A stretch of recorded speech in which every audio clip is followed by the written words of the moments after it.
कभी कभी मैं सोचता हूँ साहब कि नाग और नागिन की खबरें चला करके अपने न्यूज रूम में बैठ करके उसे जर्नलिज्म घोषित करने वाले जो पत्रकार हैं, उन्हें रोती हुई मां के आंसू क्यों नजर नहीं आते? सिर्फ इसलिए क्योंकि उस मां का मजहब आप वाला नहीं है, क्योंकि आप नफरत करते हैं। मैं कभी कभी सोचता हूँ ये छोटे छोटे शहरों में जर्नलिस्ट हैं, छोटे छोटे शहरों में जो सहाफी हैं, मैंने सलाम करूंगा। आप स्कूटर पे, मोटरसाइकिल पे खबरें तलाश करके अपनी जान का जोखिम उठा करके खबरें तलाश करके लाते हैं और भेजते हैं दिल्ली, तब जाकर के दुकान चलती है। आपको सैल्यूट है। लेकिन जो ऊपर बैठे हुए मीडिया के लोग हैं, सच्चाई तो ये है कि वो दिखते दिए के साथ हैं लेकिन होते हवा के साथ हैं। ऐसे मीडिया वालों से सिर्फ एक लम्हे के लिए गुफ्तगू करना चाहता हूं कि सहाफत को, जर्नलिज्म को डेमोक्रेसी का, जमहूरियत का चौथा पिलर माना गया, खंबा माना गया। लेकिन आज हमारी जर्नलिज्म क्या कर रही है, हमारी मीडिया क्या कर रही है? सच्चाई तो यह है कि कभी कभी मन करता है चीख कर कह दूं कि हमारे देश के जो बड़े जर्नलिस्ट हैं वो जर्नलिज्म नहीं कर रहे हैं बल्कि दलाली कर रहे हैं, दलाली। ऐसे वक्त में जब उन्हें एक मां के आंसू नजर नहीं आते, उन्हें अंधविश्वास की खबरें नजर आती हैं, नागिन की खबरें नजर आती, झूठी खबरें चलाते हैं, ऐसे वक्त में मेरा मन करता है कि मैं चीख करके बोलूं कि उन्हें एक मां के आंसू क्यों नजर नहीं आ रहे। हालांकि ये वक्त मुश्किल है, ये बोलना तलवार की नोक पे चलने जैसा है, लेकिन मुझको जालिम का तरफदार नहीं लिख सकते, कम से कम वो मुझे लाचार नहीं लिख सकते।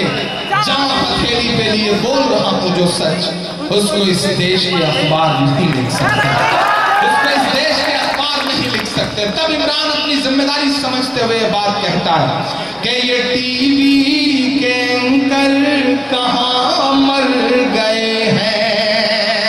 मेरा गुस्सा बोल रहा है, मेरे गुस्से के साथ अपने गुस्से को शामिल कर दीजिएगा, तब शायद मेरी आवाज और बुलंद हो सकेगी और मजबूत हो सकेगी। बोलता है इमरान कि ये टीवी के एंकर कहां मर गए हैं, ये गांधी के बंदर कहां मर गए। इससे बेहतर कोई नाम समझ में नहीं आया उनके लिए मुझे कि ये टीवी के एंकर कहां मर गए हैं। कुछ एक लोग हैं जिन्हें सलाम करने का मन करता है। सलाम करता हूं रवीश कुमार को, क्या बात है, जिसने एक दिन उस मां के आंसुओं को अपने टीवी चैनल पे जगह दी। सलाम करता हूं विशाल शर्मा को, जिस शख्स ने उस मां के दर्द को ब्लॉग में लिखने की कोशिश की। सलाम करता हूं चुनिंदा उंगलियों पर गिने जाने लायक ऐसे लोगों को, वरना साहब सारे कुएं में भांग पड़ी हुई है। मैं बोल रहा हूं क्योंकि मेरी अपनी जिम्मेदारी है और बोलूंगा जब तक सांस चलती रहेगी, इंशाअल्लाह बोलूंगा, क्योंकि अल्लाह ने शायद इसी काम के लिए चुना है मुझे, इसी काम की जिम्मेदारी है मेरे हिस्से में। मैं इसलिए बोलूंगा। जो कहते हैं इस आंधी में पर ना तोला जाएगा, जो इस बात पे खुश हैं उनसे लब ना खोला जाएगा। अरे उनसे कहो हम तूफानों से डरने वाले लोग नहीं, कातिल को मरते दम तक कातिल ही बोला जाएगा, कातिल को मरते दम तक कातिल ही बोला जाएगा। कि ये टीवी के एंकर कहां मर गए हैं, ये गांधी के बंदर कहां मर गए हैं। मेरी चीख और मेरी फरियाद कहना, ये साहिब से एक मां की रुदात कहना। मेरी चीख और मेरी फरियाद कहना, ये मोदी से एक मां की रुदात कहना। कहीं झूठ की शख्सियत बह न जाए। समेटिएगा अपने गुस्से को और चौथे मिसरे में पहुंचा दीजिएगा अपने एसी कमरे में सोए हुए उन तक, ताकि उनकी नींद में एक मां के आंसुओं की वजह से खलल पड़ सके। मैं पढ़ता हूं साहब कि कहीं झूठ की शख्सियत बह न जाए, ये नफरत की दीवार छत बह न जाए।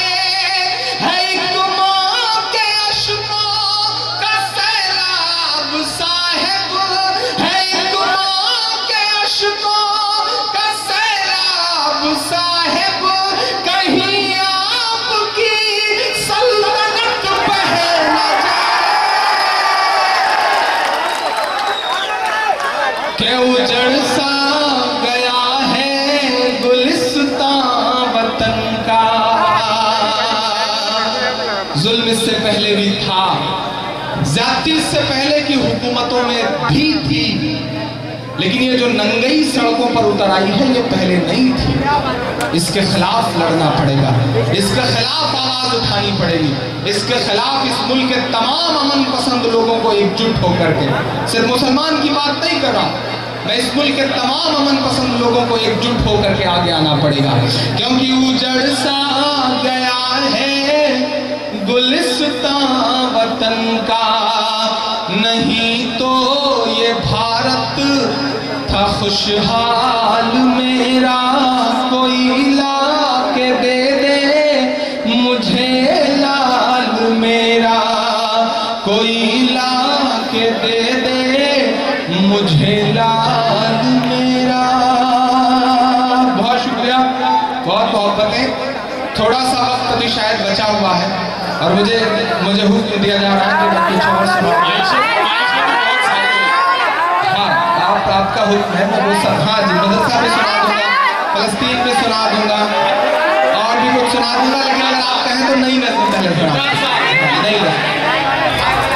हज़रात गिरामी, आप समझ रहे हैं हज़रात गिरामी, और कितना हमें बर्बाद करोगे हम नजीब का मातम करते हैं तो हमें तोहफे में मिनहाज सौंप दिया जाता है। हम मिनहाज के नाम का रोना रोते हैं कि हमें तोहफे में अखलाक दे दिया जाता है।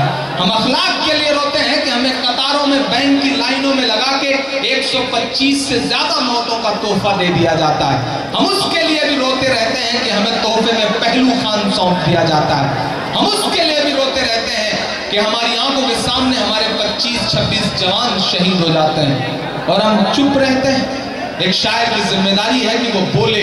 मैं बोलता हूं साहब कि और कितना हमें बर्बाद करोगे साहिब, क्या सितम और नयाई जा करोगे साहिब, क्या सितम और नयाई जा करोगे साहिब। खुद के औलाद नहीं है तो बताओ इतना,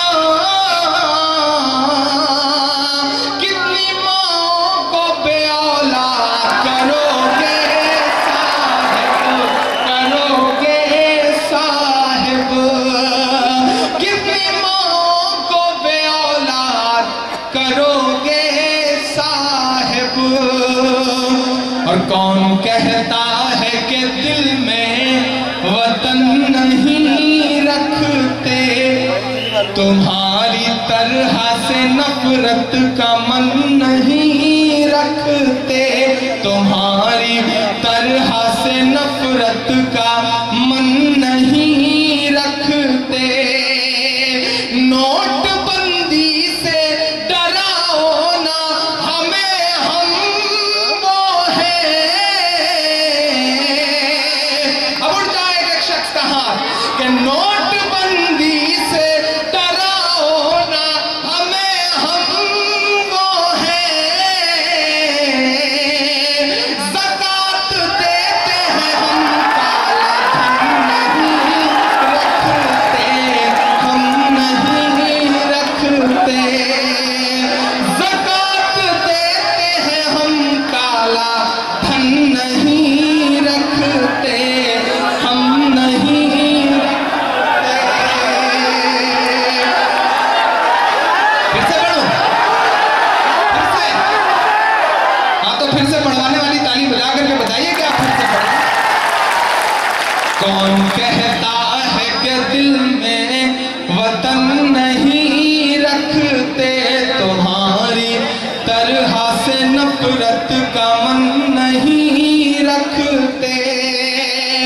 नोटबंदी से डराओ ना हमें, हम वो हैं। ज़कात देते हैं हम, काला धन नहीं रखते, हम नहीं रखते। आखिर में 2.5-3 मिनट की एक नज़्म आपको नई और सुनाता हूँ। हाँ बाकी वो जो फरमाइशें हैं वो सुना दूंगा, लेकिन नहीं सुन लीजिए ज्यादा अच्छा रहेगा।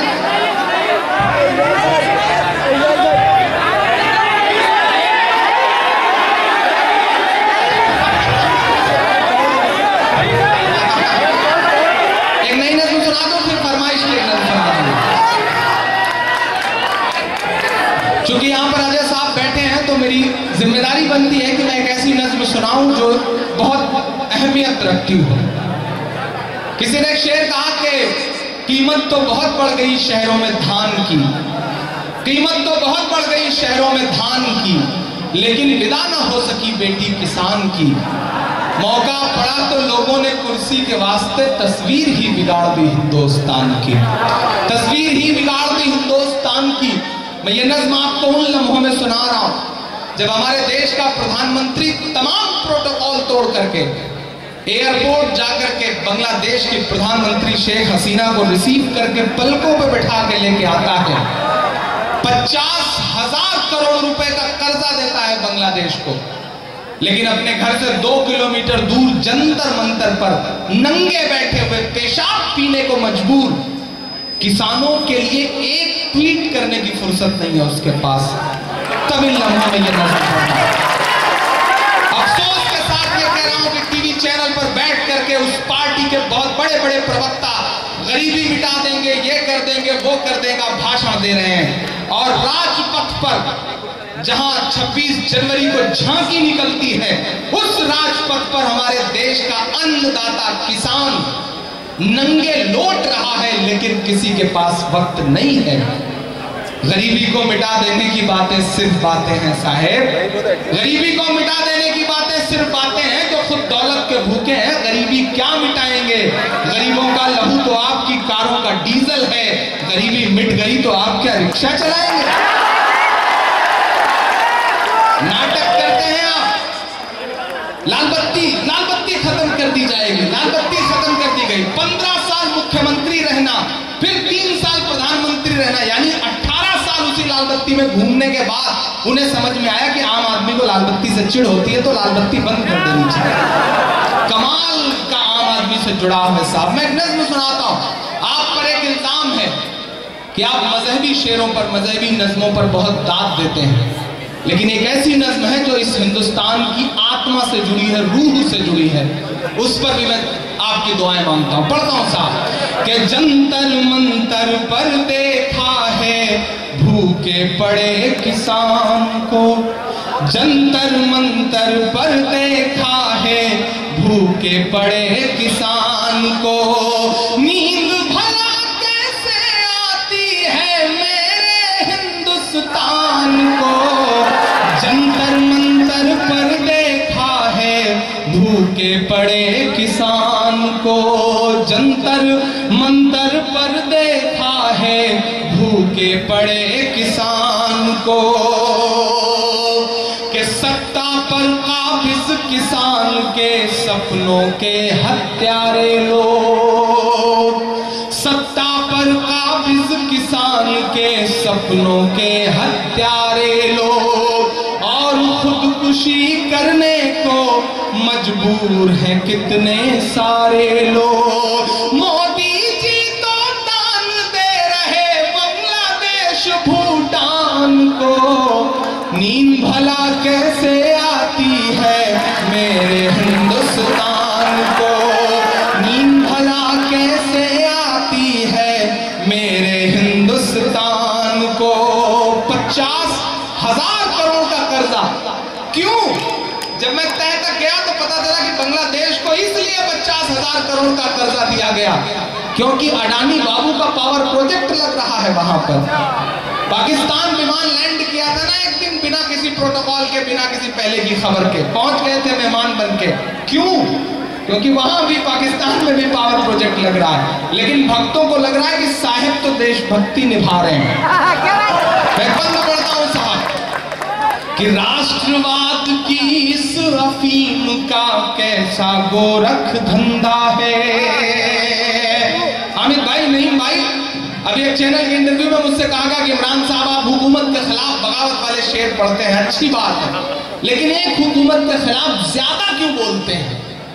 मैंने 30 सेकंड के बाद उन्हें बताई। मैंने कहा मैं 7वीं में 8वीं में पढ़ता था तो मेरे गांव में मेरा एक दोस्त हुआ करता था, उसका नाम था श्रीकांत। हम दोनों साथ 12 किलोमीटर स्कूल जाते थे साइकिल चला के। 6 किलोमीटर मैं चलाता था, 6 वो चलाया करता था। वो टिफिन लेके जिस दिन जाता था उस दिन मेरे घर से मुझे टिफिन नहीं मिलती थी, उसकी टिफिन में मैं खाता था। किसी दिन मैं लेके जाता था तो वो खाता था। हम दोनों लोग साथ गुल्ली डंडा खेलते थे, क्रिकेट खेलते थे, घर से छुप करके, बाग में जा करके। और उसके बाद जब अब्बू बहुत देर घर में मुझे नहीं पाते थे तो तलाश शुरू होती थी, सबकी शुरू होती होगी। और जहां पकड़ में आते थे वहीं पिटाई शुरू होती थी। मजे की बात यह है कि जितने थप्पड़ मेरे हिस्से में आते थे उतने ही थप्पड़ श्रीकांत को भी पड़ते थे। कभी उसके पिताजी तलाश के पाते थे तो जितना उसे मारते थे उतना मुझे भी मारते थे। लेकिन आज अगर वही एक थप्पड़ मेरे अब्बू श्रीकांत को मार दें तो वो थप्पड़ कब हिंदू मुसलमान के सांचे में ढल जाएगा पता नहीं। ये नुकसान किया है उस जहनियत ने हमारे समाज का, ये नुकसान किया है उनकी सियासत ने हमारे समाज का।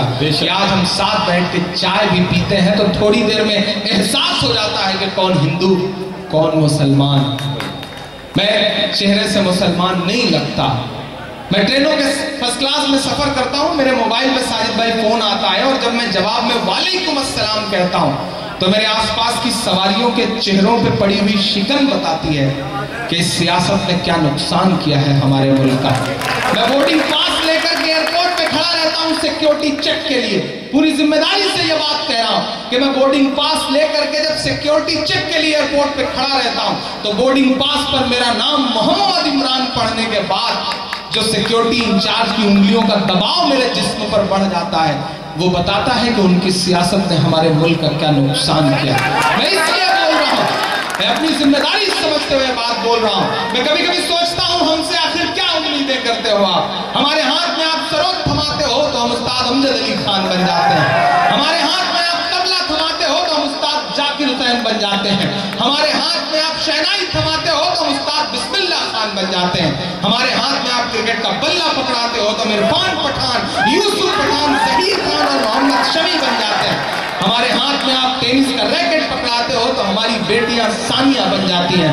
हमारे हाथ में जब आप म्यूजिक पकड़ाते हो तो हम इस देश को आस्कर दिलवाने वाले यार रहमान हो जाते हैं। हमारे हाथ में जब आप साइंस थमाते हो तो हम इस देश को परमाणु संपन्न बनाने वाले कलाम बन जाते हैं। चूंकि हमें अव्वल रहने की आदत है, चूंकि हमें अव्वल रहने की आदत है तो हो सकता है कि पांव लड़खड़ाया हो तो हम हाजी मस्तान भी बन गए हैं। बट इट्स ए ब्लैक, जिस तरह एक स्पेक्ट्रम होता है, इंद्रधनुष होता है, उसमें कई सारे रंग होते हैं, उसके इर्द गिर्द एक रंग काला भी होता है। आप हमें उस काले रंग से क्यों पहचानते हैं? हमारी जिंदगियों के जो खूबसूरत रंग हैं हमें उससे पहचानिए।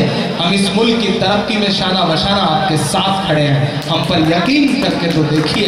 मैं तमाम लोगों की जिम्मेदारी लेते हुए यह बात कह रहा हूं कि हम पे यकीन करके तो देखिए। मैं आखिरी बंद पढ़ता हूं इस रंग का कि राष्ट्रवाद की इस अफीम का कैसा गोरख धंधा है, जी करता है चीख के कह दूं देश का मुखिया अंधा है, जी करता है चीख के कह दूं देश का मुखिया अंधा है। धोखे में बांटता है शमशान को कब्रिस्तान को, भला के